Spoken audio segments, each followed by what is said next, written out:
Welcome to Gift of Life, the Organ Transplant Podcast. These are the stories of those who have received, given, and who are waiting for the gift of life, organ transplantation.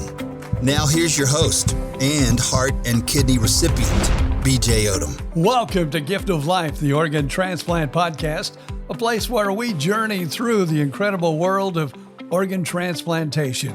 I'm your host, BJ Odom. Each week we uncover inspiring stories and meet extraordinary individuals who are connected to the world of transplants. Remember to support us by leaving that 5-star review and subscribing on your preferred podcast platform. And don't forget, you can always join us on Facebook, Gift of Life, the Organ Transplant Podcast. This week, episode 26, it's a crossover between BJ and Bill, the podcast, and the Gift of Life, the Organ Transplant Podcast, as radio buddies BJ and Bill relive BJ's heart transplant from their radio show to the day it all went down and beyond. It's a special episode that explains more about the world of transplants. But first, let's get to know my guest a little better. Not only my radio partner for over 15 years in the broadcast industry, but also a longtime newsman. So, Bill, tell us a little bit about your news career. Wow, just a little, huh? That would be so.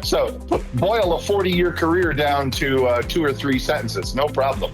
I went to college at Ohio University in Athens, Ohio, not to be confused with Ohio State University. I am not a Buckeye. Well, I am in that I was born and raised in Ohio. Thought I was going to be in the print journalism business. I enjoyed writing and interviewing people, talking to folks about what's going on, writing their stories. I was an editor of a high school newspaper, and I worked for the high school yearbook, all those print-based things. And then I got to college, and in the first year or second year, there was a tiny little radio station based in one of the dorm buildings that kind of was piped in by closed circuit radio to 2 or 3 dorm buildings. And so it was based in a closet somewhere in one of the buildings where I lived. And I discovered radio, and I thought, wow, this is even better. I can just talk rather than having to write. And I thought, what a great business, what a great career, what a great, just being able to talk to people rather than having to, go through the work of actually writing stuff down. So fast forward 20 years, 30 years, whatever, I went through a series of radio jobs, ended up working in places like Ohio and Phoenix, Arizona, and Southwest Florida. And it was interesting in that I had worked at several different radio stations in Southwest Florida. For those who don't know about the radio business, and I don't know, BJ, if you've talked about this or not, but it's kind of like a traveling salesman. You just go wherever the job happens to take you, because you can only work. There's only one job doing what I do at any radio station. A news person. Usually there's only one person that does that. So it's not like you're going to get promoted up the ranks. In the radio station, the way you get promoted, the way you get a bigger, better, higher paying job is you move to a different town or a different city at a bigger, better paying radio station. So I did that like everybody else. That's kind of the career path. I had actually been in Fort Myers and then moved out, and then we moved back to Fort Myers. So I was there a couple of times. And the second time around is when I got paired up with a certain guy by the name of BJ Odom on the radio. It was unbelievable. So, and that's where your career really took off, isn't it? to infinity and beyond, as Buzz Lightyear would say. Yes. So it was awesome. It really, I don't think I would have changed a thing. I think I probably would have saved more money, but that's not a career thing. I loved the career. I enjoyed 99.5% of the people I met. Of course, in the radio business, you always come across a few bad apples, but you try not to let them spoil the the fun that you're having or the work that you're doing. And, you and I have traded different stories on this, I believe, about how we got put together at the radio station where we eventually worked and enjoyed, our careers together. Because you were, so tell me what you remember. Do you remember you were the one that was going to you were the one that had already been hired, or had I already been hired? I don't remember that. That's an interesting little question there. All I know is I was coming on to do mornings. They said they had a partner all in mind, and we had met, but we didn't know each other. And and I was like, wanting somebody zany like me. I didn't want a straight guy that did news. But then we ended up, working at 3 different radio companies together after we got hooked up for the first time. And it was magic on the air. So I'm glad that Jim Radford had the cojones to put us together all those years together. Because like I said, we went through 3 different radio companies. And of course, one of them was during my transplant. You were there the entire time. So I thought I would use you on today's Gift of Life as the news guy coming in and asking the transplant patient, who is questions about transplants, and see, I know you've been in and out of this pretty much half your career probably with me. So, we were working at a radio station. I found out I needed a transplant. I got the transplant. That show was put cahoots because they didn't know if I was going to come back or whatever. So they let you go. They let me go. And then, less than a year later, when I came back and was recuperated, we went to another company, and then from there, another company. And then finally we have, I don't think we got divorced, but we split ways. and you're in one town, I'm in another, and we're living our retired lives, basically. Kind of, sort of. There you go. Thanks for coming, everybody, as PJ would say. No, yes, I remember. Of course, you and I did have several, what was that? 4, 5, 6 years of work together at that one specific radio station in Fort Myers before you had the transplant. And I remember I remember it pretty well. Obviously that's what we'll talk about more here is, how the heck did because you had told, of course, anybody who knows BJ Odom, eventually he's going to tell you his story. And I want to hear that again. And I know that the folks listening will probably want to hear that. I kind of came in towards the end of that story. I knew you in the last few years before the transplant, but I had heard much of the story of the years before that. And it literally, so here's where the interview begins. Your story literally begins when you were born, doesn't it? As far as your health issues or challenges, shall we say? Pretty much so. I had congenital heart disease, or whatever the heart problem was. I was born with it, but they didn't realize it till probably, maybe I was 6 months old, 7 months old. And then, of course, they were scrambling, trying to figure out what it was. They first thought I was a blue baby. I had a blue baby surgery at 22 months old. And then, what is that? Course, I've not heard blue baby. What is that? You know what? In all honesty, because I was not a blue baby, but that's what they thought I was. So they gave me the surgery for a blue baby and came back to my parents saying, no, there's something else wrong. There's something else going on here. And we're not completely sure. In fact, you know the story. They told my parents early in life that I would probably, never live past my early teens because of my congenital heart disease that I had. And then they came up with what they called the muster procedure. For those of you, it's a real fancy word, but they rewire your heart basically so it goes backwards, and the strong side does hardly no work at all. I don't know if people know this, but you have a weak side of your heart, you have a strong side of your heart, and the weak side became the master, the worker bee, as you would say, and did all that work. Mm-hmm.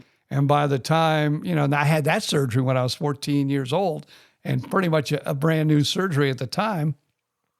And so by the time that, I got into my, not even 50 yet, my heart was pretty much giving out because the weeks I had been doing all the work, and I said, hey, I'm not used to this. I'm done. I got it. Right. I can't go no more. And that's, of course, when I found out that I was going to need the heart transplant. But still, I mean, you jumped over a long time there. You jumped from, when you were less than 10 years old to when you were 50 something, right? I mean, how old were you when you had the transplant? When I had the transplant, okay, are you here? You always have your computer and your calculator next to you. Yes, I do. I had it in 2003, and right. I am 69 years old, and and so now you do the math, and maybe you can tell me exactly. Let me see. I would have been what? Well, that's easy. That's easy. If you had it in 2000, right. No, not 50, 48 or 49. Okay. You're 69 now, you said? Yes. You're right. And so, but you had it 19 years ago. You had it in. Actually, in 03. It was like 21 years ago. 21 years ago. So 69 minus 21, 59, 49, 48. You were 48 years old. Yes. When you had the transplant. Okay, great. we do a little background work there. I love that. Thank you. So by the time you had gotten to be 48, I mean, I'm sure you've told this. Well, I don't know if you've told the story or not. You looked like hell. I mean, I'm just going to come right out and say it. There were days you would come in and you looked positively green. You just looked like, as something, as the cliche goes, like something the cat dragged in. I mean, how you did that. Now, that's what I'm curious about, is when you were getting close to transplant time, when you were right there, it's like, okay, this is probably going to happen kind of a thing. How the hell did you drag I'm sorry if I'm allowed to say that word on your podcast or not. You can say whatever you want. You're the news guy interviewing me. This is your show right now. How the heck did you drag yourself out of bed to get up to be on the radio at 5:30 in the morning? The show you and I did, I don't remember, did it start 5:30 or 6? It started at some ridiculous hour of the morning. I think it started at either 5. I think it was 6 o'clock when we were together on WOLZ. And then, of course, we worked at another station where we had to be there at 5, like crazy people. But I don't know about you, but my alarm went off all those years at about 4 a.m., at about 4:15 a.m. And so that I could get up, do the shower, have a little bit to eat, come in, because I had to write some news. And I had to, when we were at WOLZ, I also did the news on another one of the radio stations in the same building. So I would go record that, get that all set and ready to go, and then come down to the other studio where you and I worked. And I would then be ready to go, ready to rock at 6 o'clock. So my question to you is what I just said. How the heck did you get up at 4 a.m. for all those years feeling the way you felt? I'm going to be honest with you. I think because it was something that started at birth. Of course, I had the transposition surgery when I was 14 years old, which was still a long, long time from being 48. I think it was, probably a slow process of wearing down. And so I don't think I'm going to be honest. I knew I was sick and I knew I was declining, but I don't think I really knew that I was as sick as I was, if that makes sense. Mm-hmm. Because I remember, sure it does. Yeah, no. I remember I had a cardiologist in Fort Myers, and he told me, eventually you're going to need a heart transplant, but we're not there yet. So we're not even going to worry about it. How soon was that? Right. When was that? How many years prior to the actual transplant was that? Probably at least, 5, maybe even more. But now, do you remember also? Oh, wow. But I don't think we were together yet. I don't think we'd been formed. But before my transplant, I had a bypass surgery, quadruple bypass surgery. And were we together then or not doing a show? I think maybe, yes, but I'm not 100% sure because I do remember you having multiple different procedures and things like that. But again, not 100% sure. Because I had the bypass and actually they lost me on the table, which I didn't realize. So I went to my follow-up appointment and the doctor said, "Did you see the light or have an out-of-body experience?" And I'm like, "No, should I have done that?" And they go, "Well, we did lose you on the table." And I'm thinking that's information that I really didn't need to know, but I was informed anyway. So I guess they lost me on the table. And I will tell you right now, of course, you came to see me at the hospital after my transplant, but that surgery was 10 times rougher on me than my heart transplant itself. That was like a piece of cake. Because as you remember us being on the radio, I called you they told my wife to go home, get some rest, and, don't even need to worry about coming back to the hospital till noon. I remember I called her like 6:30 in the morning saying, "Hey, I'm trying to read my phone here. Can you bring my glasses in?" It was like a miracle cure. Right. I felt great. Of course, you're on prednisone too, which always gets you a little hyped up. Well, we'll get to that part of the story. Right. We'll get to that part of the story soon. Yeah. But I want to hear about this, like the lead up to it. Yes. I think the lead up was, I didn't realize how sick I was. And so to me, but you'd been doing this for all these years. You had to know, I mean, you've got more doctor's appointments than, whatever. I mean, how did you not know? There's the question. Why did it not feel that you were as sick? Sick is the wrong word. Why did you not feel you were in the condition that you were? I mean, because you weren't. I think one, I never was all the way, I guess, had a healthy heart that was working 100% or, as well as an average person would. So I'm already behind the curveball.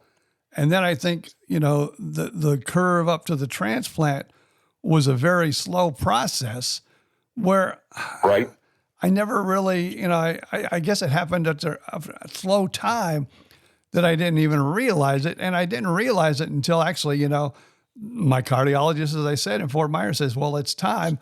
I'm sending you to Tampa to, be evaluated for heart transplant." I went to Tampa General. I remember after. Yeah. Tell us about that. Yeah. Tell me about that evaluation process. What do they do? Well, that's a crazy process, but I will tell you this, and that's where we kind of split ways for a while. Because I remember, they told me, after, I don't know, it was like the first evaluation or 2 or 3 evaluations in, they go, "You need to stop working now." And I remember smiling. I go, I talk on the radio. I was doing comedy at the time. I says, I stand on a stage, I tell jokes, and I talk on the radio. I do not have a hard, stressful job. This is not work. And they go, "No, you don't understand this. You need to quit work now. You need to quit doing like everything." And in fact, that's how sick I was. And I don't think I ever returned to work either. So I don't know if you saw me or if we communicated, but they had me on this little bag I had to carry, which was an IV drip that was helping my heart to beat. They had me on a pacemaker, which was helping my heart to beat. And so, all these things after the evaluation, things started going pretty quick because they, like I said, I got the pacemaker, I had the drip, and then towards the, I don't know, because I was not on the list that long. I can't even remember how long it was, but it wasn't that long. Do you remember? I as far as actual time, no, but I do remember, like you said, that it didn't seem to be very long. Yes. And that they, yeah. Yeah, after they said, you need a transplant, you're right. It went pretty darn quick. But I remember this too. They would put me in the hospital. Not only was on that IV drip, but I was also on a swan, which is something that goes into your neck and it goes down into your heart and it gets the pressures of the heart, how well it's beating and all these things. And they told me, because I remember this, they said, every time you come into the hospital and you have the swan, you're on the IV drip and everything else, you are like pretty well at the top of the list. You're going to, kind of like, somebody gives you cuts in line. Right. Why was that? Is it just because you were in bad shape? Or? Yeah, because I was in bad shape. And like I said, I didn't really realize it till after I really got evaluated and everything started happening. And I was on this IV drip. But I do remember they told me, and that's when I had to come in and tell Jim Keating, who, ended the show not much longer after that. That was our boss, for those who don't know. Yeah, that was our boss. And I said, hey, and I remember actually crying while I was talking to him. I said, I got to leave the show, got to leave the station. I got to have a heart transplant. And they've told me under no circumstances can I come to work any longer. And, so I said, but, after I get my transplant, I want to come back and blah, blah, blah, blah, blah. And so, okay. And that's when you took over, the show completely on your own. And when you had the transplant, yes. Yeah. So how long do you think you worked alone before because another thing, if we get to the meat of it, the day I got my transplant, I called you like at 7:00 in the morning and you had me on the radio. Remember? Oh yeah. And then I will never forget that morning, and I'll tell people why in a minute, but go ahead. Because it was D-Day for the BJ and Bill show on WOLZ, and neither you nor I realized it, because I called you and I said, oh man, I'm feeling great. I can't wait. I should be back. They tell me I could be back probably within the next 6 to 8 weeks. And, we'll be rolling again. And you had all that on the air. And then I will let you tell the rest of that little part of the story, because I was not there. I only heard about it. Right. Well, to answer your first question, I think it was at least 3 or 4 months that I worked the show alone while you were in recuperation. I think. I seem to remember, for some reason, 4 months stands out in my mind as the time. I could be totally wrong. It was 20 years ago. I mean, I don't know. Remember at the beginning how I said, 99.5% of the people that we worked for in radio were gems, were wonderful people. The immediate boss that you and I had was in the 0.5% of people that I would not choose to work for.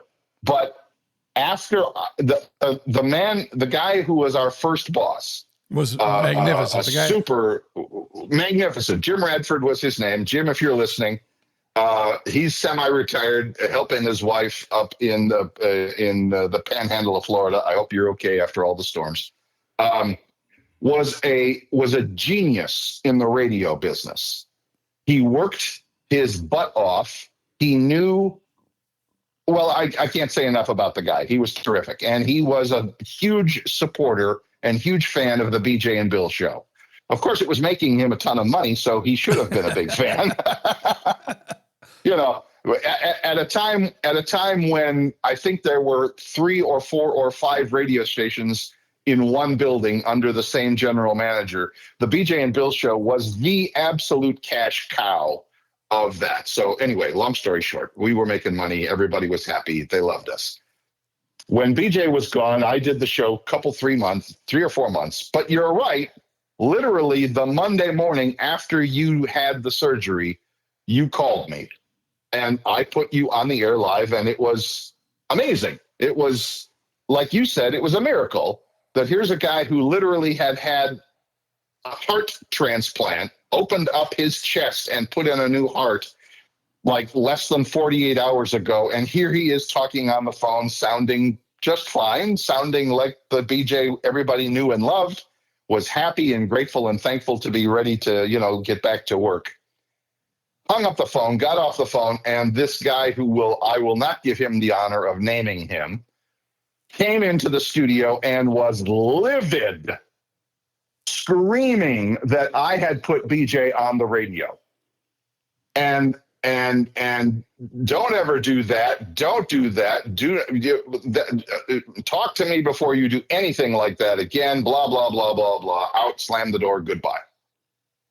And I have got to, I'm sitting there thinking to myself, what the holy hell was that all about? Because obviously, BJ Odom was one of the, if not the best well-known names in radio in that area for years. I'm not, yes, I'll take a little bit of credit that it was the BJ and Bill show, and we had a great show, and people loved us. And I again, can't say enough about it. How much fun it was, how much satisfaction and enjoyment I got out of doing that show with my friend BJ, for as many years as we could. And of course, when it was over, I'm thinking, like I said, that was a gut shot. That was a slap in the face. That was, pick your cliche. And of course, within a few weeks of that, maybe even that same week. I thought it was the same day. It might have been the same day. It might well have been the same day. Again, it was 20 years ago, and my memory is not as good as yours on that. Well, of course, you were there. You lived through it. That's when I got fired. And obviously, in hindsight, the plan was that BJ Odom, the BJ and Bill show, was never coming back to that radio station, that they had already made plans for a replacement, and they were just waiting for the dominoes to line up properly so that they could fire me and either reassign you, because apparently there's some kind of a law that if somebody like BJ has a needed surgery that takes a long time for recovery, apparently they can't fire you for that. They have to have a job for you when you come back. But it doesn't have to be the same job. Do I have that right? Yes, you do. And of course, I never did come back, and that's a long story in itself. Right. It's a long story. But they were, as I understand it, they were ready and willing to give you a different on-air job, one that was not on the morning show, one that did not include me, and one that would have been a definite downgrade for you. A definite, for those who don't know the radio business, the morning show of any radio station is the premier spot to work. The audience is the biggest, the money is the biggest, the ratings are most important. The morning show is what makes or breaks a radio station. And so obviously, in hindsight, the management and the powers that be at that radio station had already started plans working to replace the BJ and Bill morning show. And me putting BJ on the air that morning was like, oh, look, everybody, he's back. He's great. He's wonderful. He's ready to rock. And they're already thinking, no, we're not doing that. So, yeah, that was eye-opening, to say the least. And then after that, like you said, the rest is history. Did they offer you a job? Did they say they had a job for you, or did they not even bother with that formality? Well, let's just say it got dicey. Right. I'll leave it alone at that. I came back. My son was also working at the radio station.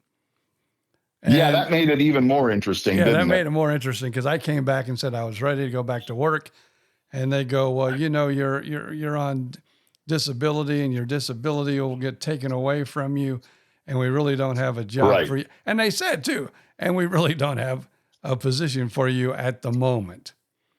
And so I said, "Well, let me go talk to my attorney."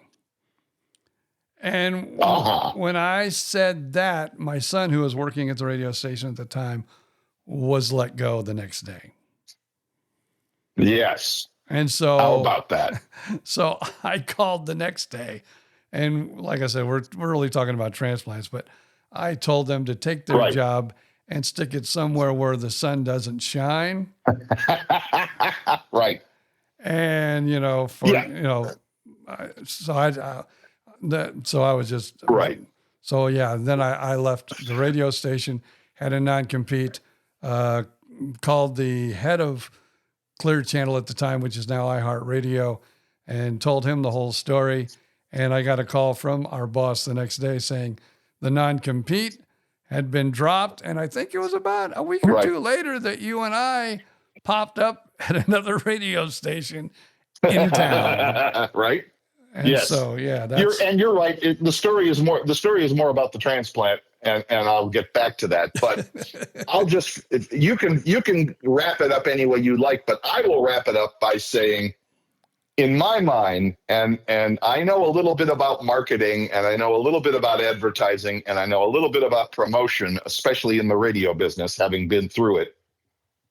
To my eyes, that was the worst, the most insanely stupid, short-sighted, just ridiculous move that any company could make. If you had, again, it's a media company. It's a company that relies on an audience listening to a show. I mean, just like if you're watching a TV show, if you're watching Matlock or you're watching Monday Night Football, the more eyeballs on that show, the more money you make. Well, in radio, the more ears listening to that show, the more money you make. BJ Odom was the most popular guy in Fort Myers radio, period.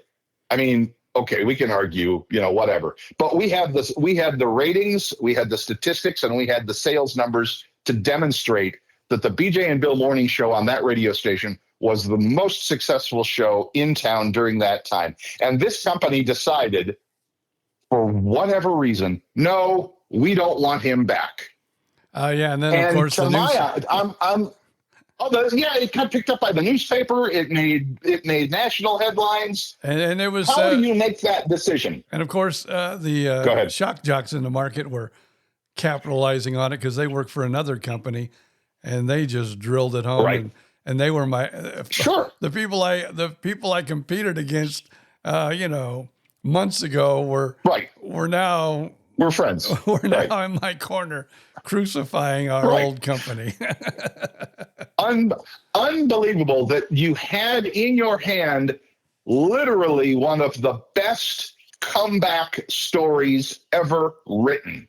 A popular disc jockey has to have a heart transplant. Is there anything bigger than that? No, nothing bigger. Could have brought him back with parties and events and celebrations and all. Nope, we're firing him. Oh my God. Oh my. All right, enough of that. Now my blood's getting a little hot on this. So okay, never mind. Bill's going to need a transplant. Let me ask you this. Let me ask you this thing. Or a shot of bourbon. You talked about how I looked before. Now I know I didn't look the greatest, but you were there. I don't know how many days it was after the transplant, because we have pictures of you wearing a mask and me sitting there with a big old zipper going down my chest. Well, actually, it was glued. I had I had open heart surgery before that. I told you I had the bypass, but they glued me together instead of using stitches. Mm-hmm. So the scar actually looked better after my transplant than it did, for my bypass surgery. Right. So how did I look to you, Bill Stevens? Night and day, literally night and day different. You look before the transplant, you looked dark and drained and gone. I mean, all the good. I mean, I'm a journalism major. I got a lot of good words for that. You looked drained and gaunt and weak and slow and whatever. And then I still have that picture of Bill wearing a mask before wearing a mask was popular in the hospital. And it looked like somebody just flipped the switch, changed the light bulb, changed a 20-watt light bulb to a 120-watt light bulb for you. You were brighter, more alive, more alert, more awake. I mean, physically, your color was different. I mean, that's how obvious it was to me. Oh, I remember that from my wife saying too. Yeah, I was very kind of, palish. Yeah. Not. You were nice. You were nice and pink, and you looked like a little kid. You were nice and pink and uppity and ready to go, and all that stuff. Yes, the difference was amazing. The only thing I can compare that to is when I was first tested for sleep apnea, something a lot of us old men have to deal with. When I was first tested for sleep apnea, the difference of before using the CPAP machine, before and after, it was that kind of a change. It was like, I can't believe I actually survived. I can't believe I actually had a life before this upgrade, this change. And that's kind of, I mean, you were kind of like that times 10. I mean, again, it's not like, we were wondering what was keeping you alive, although sometimes we did. But, the difference was unreal. Yeah. I'll never forget. And you told me this line. And so now you tell me if I'm remembering it correctly after all these years, because we had talked earlier about how you were on the short list. You were, you were like at the airline, like at the airport gate, when it's like, hey, first class passengers, you can board anytime. That was you apparently with the heart transplant. You were first in line for that. Yes. Or you were near the front of the line. I will never I'll never forget, rather, the line that you told me all those years ago when you asked your doctor. You were telling me the story of you talking to your doctor or to the transplant team about the odds of you getting a heart. And as I remember, the doctor told you, and you told me the story, the doctor saying, oh, you've come at a good time for a heart transplant. And when you asked him what the hell a good time meant, he said, it's spring break. Yep. I remember that. Yep, that's I got that right. I got that right. And the reason why he said that, unfortunately, is that, yes, a lot of crazy things happen in Florida during spring break. And sometimes a lot of young people come down to celebrate. A lot of people come down to celebrate from up north. They're on the beach. Crazy stuff happens. And unfortunately, some of those young people, well, they're going to have accidents that claim their lives or something while they are here. So as you understand it, you have the heart of a young man who was on spring break. Do you know that? No. Or did you ever find that out? I never found that out, but I do believe, because I have I have lots of friends, but I have a friend in Tampa that, the day that I got my transplant, was reading about a person who had an accident, who had died in a motorcycle accident with his girlfriend, was in their, young 20s. And right. So none of us know for sure, but they're going to swear that was the day that, the life support was turned right. off, and he saved right. many lives with his organs. Wow. Yeah. Yeah. So here's the meat of it. It is indeed the gift of life. And we've done a lot of the history about that and how you got to be where you're at. But here's the basic reporter question. And that is, how the hell does it feel to have somebody else's heart beating in your chest? Since I've been doing this show, it means, it always meant a lot to me, and it was always kind of hard to celebrate. Even when I wrote my letter, because everybody writes a letter to their donor families. Not everybody, but you have the opportunity to write a letter. And of course, they have an opportunity at some point to write you a letter. And then, of course, if they want to meet and you want to meet, then that happens also. But that was the hardest letter for me to write, because I didn't want to tell someone how great of life I was having while knowing they had lost a loved one.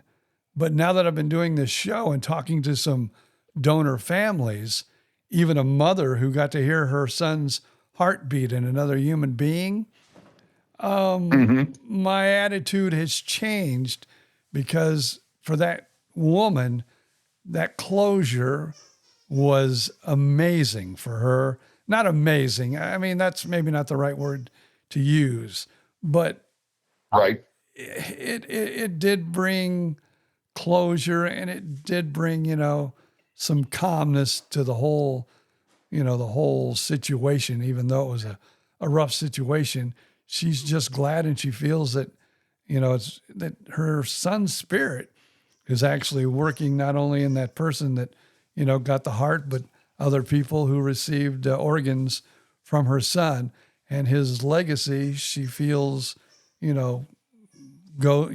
returning, just goes on and on, which is, Right. that Right. makes me feel better knowing that mother feels that way. And another thing I've told on this show, and I think I've told on the BJ and Bill podcast too, because we do another podcast, you and I together, the BJ and Bill podcast, and was the time that I was doing comedy. And I do a few little jokes, but nothing, mean about my heart transplant. But it was one of the first shows I did that I got to do after my transplant, probably, 6 months later. Mentioned I had a heart transplant. I had a gentleman come up to me and said, "You had a heart transplant. Is that true, or was that just a joke?" And I go, "No, I had a heart transplant." And I didn't know if the guy was going to be upset, if he was going to be what he was going to be, because I was a little nervous about it at the time. But he took me and hugged me like I had never been hugged before. And he goes, "I know that you weren't the guy that got my brother's organs, but he died less than a month ago. And that's kind of why I'm out tonight, to laugh and to try to, get over it a little bit. But to see you up there, I really envisioned my brother, and knowing that his organs are in some other people and they're living like you were. Your performance just did something for me tonight." So that was like a great compliment. That's awesome. And a weird feeling not a weird, but an awesome feeling at the same time. It is strange, isn't it? Well, you tell me but it does seem as though it's strange, or would be, because you're the recipient. You're the end of the line for that particular organ, this young man's heart that you have, or whatever. But I mean, it's the person who gave the organ. It's the family that allowed that to happen. That's the hero. Those are the heroes of the story. Most definitely. I don't want to minimize. I don't want to minimize your role in it, because I'm glad you're still around to be my friend. But all you had to do was receive. Right. You received literally the gift of life, as your show says, which is the perfect way to describe what is happening there. You receive that gift. It's the givers that made literally the ultimate call of being able to donate something from a lost loved one. And what a hard decision. So I'll just say it, what a hard decision that must be. And yet, hopefully, it's a decision that brings hope, gives hope, lets life continue for other people. And like you said, the family of the giver, of the donor, can still know that their loved one, in a way, sort of lives on in other people. And another That's thing amazing. That while we're on this point and subject, that I want to let everybody know, and this is kind of what we stress on this podcast too, and so do almost 99% of receivers, that, the most important thing is, a lot of people say, "Oh, I'm an organ donor, I got it on my license." But they don't realize the most important thing is, when the day comes, your family's going to have a lot to do with it. In fact, in the state of Florida, now I don't know if that law has changed or not, but they always had the final say, even if you had that on your driver's license. So we always tell people, please, that conversation with your family, let them know your Right. wishes, because if they know your wishes, they may be the ones that go, nope, not going to do it. And I've even had a donor family mother on this podcast that said she was the one that says, no, we can't do this. But they ended up doing it. And well, I think you need to, if you're interested in this story, go to episode 8 of The Gift of Life, the Organ Donor Podcast. But you listen to this story, and she says, now I'm somewhat ashamed, but I'm so glad we did it. They came to her and said, your son is brain dead, and, he's not going to make it. And it's time to make the decision to turn off the machine and decide if you want to be an organ donor or not. And she says, no. Right. I don't want to. And they go, well, okay, then we just need to turn the machine off now and, let him go. And then all of a sudden she goes, Right. but if he's an organ donor, he gets to, well, yeah, we have to, we'll be doing some tests and things like that. So she actually let him be on the, his life extended another day or two so they could do the testing. And that was the reason why, to spend 2 more days with him, which is a very touching story. But now that it's all over Right. with, she kind of why did I do that? Or why would I not agree to it without hearing, that, well, we have to keep him alive for another few days so we can run some tests and things like that. Why did I do that? But now that I have done it, and we did do it, and she's the one that heard her son's heartbeat, she says, I am so happy that I changed my mind, when I did. Right. That's awesome. Yeah, that's an amazing thing. And I mean, I get it, because thankfully I've never had to go through a decision like that, to make a decision like that. I mean, maybe someday I will, I don't know. But if you're the mother of a child who is on death's door, for lack of a better term, I don't know, ready to make their transition, however you choose to say it, what an impossible decision that is, to allow your child to die rather than, and again, I know you see that on TV all the time on the doctor shows, right? It's like, there's nothing we can do for this person. We have done everything that there is to do, and this person now, it's in God's hands, or however you choose to believe, or whatever you choose to say. And then that option comes up, that opportunity comes up to say, this person has offered to become an organ donor, but we need your approval as the mother, as the parents, as the family, as whatever.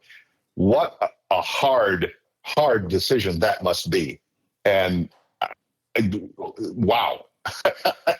God bless all of those people who make that decision, and thankfully they do, to allow that to happen. So, and I know, and you and I even remember back in the day of the BJ and Bill radio show, of you and I having a lady on in Fort Myers who, that was her specialty, that was her profession, she was a counselor, or whatever the word is, for people to become organ donors, and how to talk about that with family, right? I mean, do I remember that correctly? Probably we did, because I know we had some guests on the subject.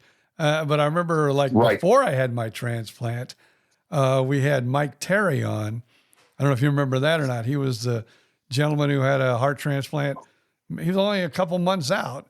And when I found out that I needed a heart transplant, I met him at a meeting, for, people to learn more about transplants, and of course a support group with, families. Right. And so I had him on. I remember that very well, that, cause I'm learning, I'm trying to ask him all the questions I can, cause I'm going to have to go through this, man. I need to hear what this guy went through. Right. And we still communicate to this day quite often. He's my little, I guess he's not little, but we call each other our heart buddies. So. Oh, cool. Very cool. Yeah, so I wanted to I hate to use the word, but to circle back, that's kind of gotten an unpopular connotation nowadays. But yes, I remember BJ Odom, that I don't remember if it was before his transplant or after his transplant, that basically he told all of his friends, yours truly included, that yes, you were going to sign up to become an organ donor. So yes, that is on my driver's license, and I am still. Now, my question to you is this. I mean, I was married. I'm divorced. That's no secret. My parents are all gone. My brother is gone. I have no direct family. I mean, I have nieces and nephews and a couple of cousins. If I were to have a life-ending incident where I would possibly become a donor, who would they check with for somebody like me? Do you know that? Now they could possibly, this is now you're going to get into a subject that I'm not completely sure of these days. If they check, Okay. but I know there's a national registry too. There's the Organ Donor National Registry, and once you're on that, Right. I think if you were a person with no family or whatever, that pretty well will stick. So there's another step you might want to take, and you can find it online, the National Organ Donor Registry, and sign up there. So I couldn't assume that just because I did it with my driver's license in the state of Florida that I'm on that registry. They don't talk to each other. You know what? I wish I had a. You don't know. I'm a recipient, not a, Right. I don't work in that office. That's not your specialty. So I can't answer it, but it's a good question. That's for sure. I got you. And I'm going to look into no that. Problem. I'm going to look into that for you. Okay, that's fine. So, I mean, that's awesome. That's awesome. So, are you doing anything now? I mean, I know you're doing this podcast, and I know that you obviously have to check in with your team every now and then, and you and I have talked about that on our other podcasts together. What are you doing? Anything else? I mean, are you involved in this community at all to talk to people or anything like that as far as this transplant and donor thing goes? As far as going to the support group, I went to that in Southwest Florida. Now I live in Central Florida, and not really going to a support group, but I mean, I'm talking to LifeLink of Florida. Those people have helped me with this podcast and helped me to find guests, and I'm reaching out to other areas and other people that deal, in the transplant world. In fact, just last week, I had a great episode on a young lady who is with an organization. It's called SODA, and it's Students Organ Donor Awareness. And they have chapters in high schools, colleges, all across the country. And it was kind of cool to learn that, the young people of today are getting involved, and trying to, help out and do good work for a good cause also. Mm-hmm. Mm-hmm. So I am meeting people along the line, which is informing even me. So that's pretty cool too. Right.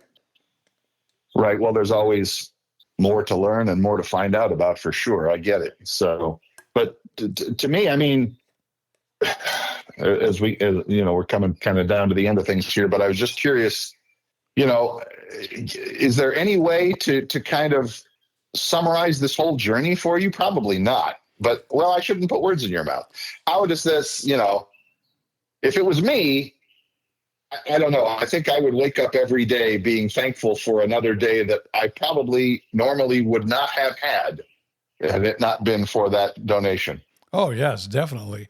Who knows if I would have, seen, my grandkids born, who knows, if I would have, got to, you get to spend more time with your family. I went and did, Right. After my transplant, obviously we did a radio show at two different companies. I did stand-up comedy. I continued my career in that. And now I'm just doing, our two podcasts, the BJ and Bill, the podcast, and the Gift of Life podcast, and some radio voiceovers for people across the country. And, now I'm 69. I'm kind of doing the retired life. And, and just say, I was going to say, are you ever going to retire? No, you ever going to retire? Not completely. Right. As you get older, even with a transplant, I'm definitely slower than I was, 10 years ago. Probably the last time maybe we worked together, but I'm still doing a few things I like and hanging out at Disney since the wife is a Disney fan. Got to go do that Disney thing every once in a while. That's right. If you ever see this guy at Disney, you'll know. Yeah, he's a annual pass holder for sure there. So I know that's a big deal for him. That's very cool. No, it's a big deal for someone else. But yes, you may see me there. Oh, I see. Okay. Okay. He may or may not be on his little 3-wheel scooter to help him get around the park. Yeah, right? I do have that. So that's a good thing. I know. That is a good thing. That's awesome. Hey, Bill, I want to thank you for coming on the podcast, and we got to have a little bit of fun. I guess in the TV world, they call this like a cross promotion, like a crossover between two different podcasts, The Gift of Life. Yes. The Organ Transplant Podcast. Also, the BJ and Bill, the podcast, which we do weekly, and you can get that anywhere you get this podcast. And before I let you go, why don't you just promote your other podcast one time here on this one today? Because this has something to do, actually with, I think anyway, kind of with health and things that go on in your life. Absolutely. Yes, I mean, I was going to say, I think that's what old radio guys do. Old radio guys don't retire; they just do podcasts now. So that's us. So yes, there is the BJ and Bill podcast, which is now well over 100 episodes, which is amazing to me, which you can find out there. And about the same time as you started your Gift of Life podcast, our old friend Vicki Wagner and I started another podcast. She's been on our program. She was on our radio show 20 years ago. So we've known her forever. She's kind of a spiritual life coach, guide, intuitive, whatever you want to call it. And a big thing that I'm interested in, and so is she, is personal development, personal growth, those sorts of topics. So Vicki and I have a podcast called The Practical Path, a podcast for personal and spiritual growth. And again, if you are listening to this podcast or BJ and Bill, we're all under the same umbrella of a company called The Podcast Playground, which is owned and operated by BJ's son. So we're all keeping it in the family here, which is awesome. But yes, The Practical Path podcast. Again, you can look that up online. You can find, we have a website and we have a Facebook page, just like we got all the things, just like everybody. But we enjoy the heck out of it. And very much like you and I on the BJ and Bill podcast, basically she and I will just have one or two topics and just will go off on them for an hour and talk about how to maybe some better ideas or some upgraded ways of thinking about the way you live your life and living in happiness and gratitude and getting over the speed bumps that life sometimes puts in your way. So yeah, the Practical Path podcast with yours truly and Miss Vicki Wagner, and find it anywhere you get your podcasts, as they say. So I appreciate that. Thank you for the plug. Thank you for allowing me to plug it as well. There you go. All right. So, hey, we'll talk to you soon, and keep enjoying your gift of life, Bill. I do. Thank you much. Thank you for this opportunity. I really do. You and I have told these stories to each other and various audiences in bits and pieces over the years, but I think this has probably been a good way to kind of consolidate the whole story and find out how it went for you and what happened, and hopefully that you're with us for many years to come. So keep doing your thing there, brother. Thank you so much, Bill, for joining us today on the podcast. And join us again next week for another touching episode, Gift of Life, the Organ Transplant Podcast. If you have a transplant story you'd like to share, reach out to us at giftoflifepodcast@gmail.com. Follow us on Facebook, Gift of Life, the Organ Transplant Podcast. Until next time, I'm BJ Odom. Thank you so much for being a part of my journey. And remember, for all of us to appreciate each and every day and to cherish the extraordinary gift of life.